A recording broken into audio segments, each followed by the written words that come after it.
এখন বৈষম্য বিরোধী ছাত্ররা যদি প্রতিটা মিনিস্ট্রিতে একটা করে কমিটি করেন, তাহলে এইটা একটা রাষ্ট্রের যে ফাংশনাল একটা যে মানে আর্টিকুলেটেড যে একটা রাষ্ট্র, সে রাষ্ট্র তো হবে না, বিক্ষিপ্ত মানে বিপন্ন অবস্থা হবে। এবং আপনাদের নামে আমি অবশ্য এখনও পর্যন্ত তেমন কোনো শুনছি না, ক্ষীণ কিছু কথাবার্তা আসে, কিন্তু তেমন বড় কিছু নয়।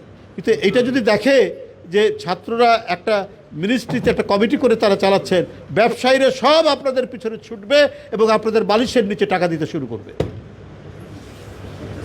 এবং ক্রমাগতভাবে আপনার করাপশনের দিকে নিয়ে যাবে। আপনাদের প্রধান দায়িত্ব হচ্ছে ক্যাম্পাসের সবুজ চত্বর। সেই সবুজ চত্বরে আপনারা চিৎকার করে বলুন যে শেখ হাসিনার মতো যাতে আর কখনোই কোনো ফ্যাসিবাদের উত্থান না ঘটে। আপনারা সেই আওয়াজ তুলুন, সেই আওয়াজ সবাই শুনবে এবং বিভিন্ন রাজনৈতিক দল, গণতন্ত্র মানা সরকার সবাই সেইভাবেই পলিসি নির্ধারণ করবে। কিন্তু আপনারা যদি ডিসি অফিসের জন্য একটা কমিটি, এসপি অফিসের জন্য একটা কমিটি, জেলা পর্যায়ে তো বিভিন্ন প্রতিষ্ঠানের জন্য কমিটি, তখন সবাই তদবিরের জন্য আপনাদের কাছে ছুটবে এবং ব্যবসায়ী এবং অন্যান্য মানুষরা তার স্বার্থের জন্য দরকার হলে ঘুষ দুর্নীতির আশ্রয় নিয়ে আপনাদেরকে ওই দিকে ঠেলে দেবে। এই দিকটা আপনাদের মনে রাখতে হবে।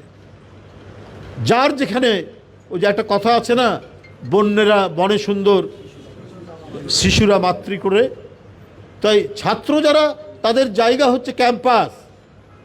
ক্যাম্পাসে আমাদের যে ঐতিহ্য, ভাষা আন্দোলন থেকে শুরু করে এদেশের বহু অর্জন এবং বহু নির্মাণের স্থপতি হচ্ছে ছাত্ররা। আপনারা সেইখান থেকে কি করণীয় হওয়া উচিত সেই বিষয়গুলো আপনারা বলুন, এই কথাগুলো যেন না আসে। তবে অনেকেই বলছেন যে প্রতিটা মিনিস্ট্রির জন্য নাকি বৈষম্য বিরোধী ছাত্রদের কমিটি আছে, হ্যাঁ, দায়িত্বপ্রাপ্ত লোক আছে। তারপরে আপনার বিভিন্ন জেলাগুলোতে ডিসি অফিস, এসপি অফিস, এগুলো কিন্তু একটা রাষ্ট্রকে ফাংশনাল হতে দেবে না। রাষ্ট্র কিন্তু এলোমেলো হতে শুরু করবে।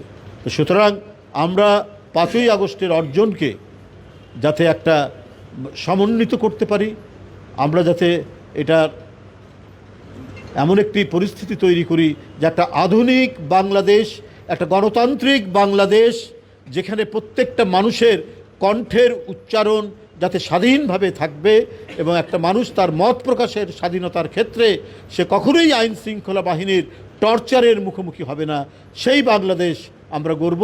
তাতে অর্থনীতি বিকশিত হবে, আমাদের সামাজিক অগ্রগতি ত্বরান্বিত হবে, আমরা একটা সুন্দর সমাজ ব্যবস্থা তৈরি করতে পারি। যারা দায়িত্বে আছেন, সে বাচ্চা ছেলেই থাকুক আর সিনিয়র মানুষরাই থাকে, সবার প্রতি তো আস্থা রেখেছে মানুষ, কিন্তু মানুষের আস্থার সংকট হতে থাকবে।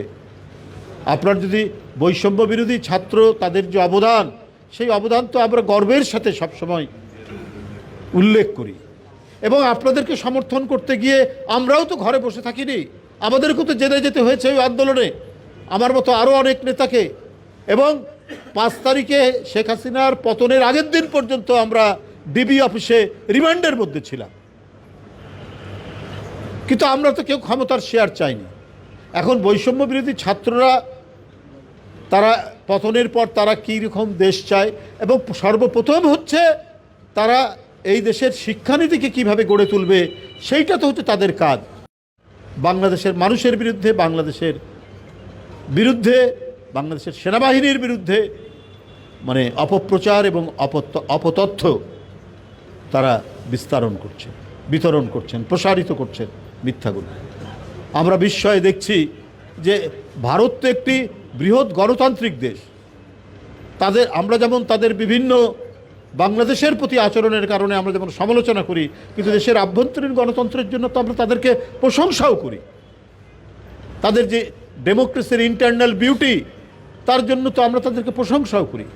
কিন্তু আমি দেখেছি সেখানে আনন্দবাজার পত্রিকা তো নিজেকে সেকুলার পত্রিকা বলেই বলে, কিন্তু আমি ওখানে দেখেছি যারা সেকুলার বলেও দাবি করে, তাদেরও অত্যন্ত গভীরে কোথায় যেন একটা সাম্প্রদায়িকতা কাজ করে। সেখানে কেউ সেকুলার আছেন বলে 2-3টা লোক থাকতে পারেন, অরুন্ধতী রায় সহ, কয়েকজন ব্যক্তি হয়তো থাকতে পারেন, অমর্ত্য সেন, অরুন্ধতী রায়, এরা ছাড়া আমার মনে হয় আর কেউ সেখানে সেকুলার নেই। হিন্দু মুসলমান সম্প্রীতির এক উজ্জ্বল উদাহরণ হচ্ছে বাংলাদেশ, ভারত না, বাংলাদেশ সেটা উদাহরণ। সেইখানে তারা শেখ হাসিনার পতনের পর একের পর এক কথা বলে গেলেন, অপপ্রচার অপতথ্য দিয়ে গেলেন। বন্ধুরা আমার, আজকে এই সব বিষয়গুলো তো সামনে আছে, তো সুতরাং অত্যন্ত সতর্কতার সাথে তো ডক্টর ইউনূস সাহেবের অন্তর্বর্তীকালীন সরকার, তাকে তো রাষ্ট্র পরিচালনা করতে হবে। আর রাষ্ট্র পরিচালনায় যাদেরকে